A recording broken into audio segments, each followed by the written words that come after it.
I had been involved with many different gurus and yogis, and I had taken initiation from different spiritual masters. But the interesting thing is that I had met one spiritual master who taught me for about almost 3.5 years. But he always told me that he was not my guru. So one day, I took initiation from Sri Chinmoy. And then I came back and saw this previous teacher. And I mentioned how I found my guru now. He's given me initiation, and he explains and says that he is a Jagat guru. So this first teacher kind of laughed. And he said, he's only a Mayavadi. And then he began to explain what Mayavadism is and personalism. And he went on to say, do you really want to know who the Jagat Guru is? Now by now he had let me know that that meant very highly evolved spiritual teacher, a teacher of teachers. And so he paused, and then he asked me again. He said, do you really want to know?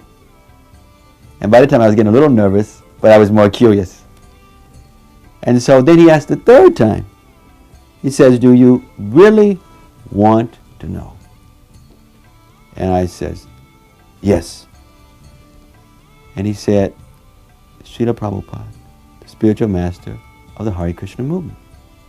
Now, during these 3.5 years where he was previously teaching me, every now and then he was teaching me what's called Raja Yoga and Astanga Yoga, a lot of kind of metaphysical things. But he would always say, I'm not your guru. But every now and then he would say something or explain something, but he would say, but Prabhupada says like this, or Prabhupada has done like this. And I thought Prabhupada was maybe his uncle or some friend of his. And so when he mentioned that name again, it rang a bell. And he says, when he told me that Srila Prabhupada, the spiritual master of the Hare Krishna movement, I was devastated. Because I had saw the devotees 2 different times. And I thought they were very weird, unusual. And I was thinking, you mean those people who wear the bed sheets?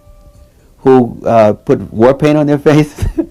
And go around jumping down in the streets with tennis shoes on and mismatched socks? You mean they are connected with something that is very advanced, very high? He said their spiritual master is a spiritual master of spiritual masters. And they have the higher knowledge on the planet. And now it was really bewildering, because here I've been with this person for 3.5 years. He was a tremendous mystic. He read minds, and he had all kind of powers and shaktis. And he had never cheated me or disappointed me, and he always told me that he wasn't my guru. So I had, I was in a dilemma. So I decided I would go and explore with the idea that I was really trying to prove to myself that for some reason he's lied to me. So I got as many books as I could from the devotees. And I went to visit the temple in New York, and I would go and hear Bhagavad Gita class. I would go and hear the devotees talk, just to find fault. But the more that I studied the books, the more I became convinced.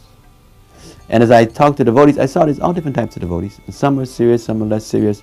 And I saw that there were some problems, but I realized those who are following are very special, and the philosophy was very special. So then after that, I came back to him at some point, because after studying like that for 6 months, then I decided to join. And I joined. I went to Dallas to help Satsu Maharaj in the Gurukula. But now once, a couple of years later, I saw that same teacher.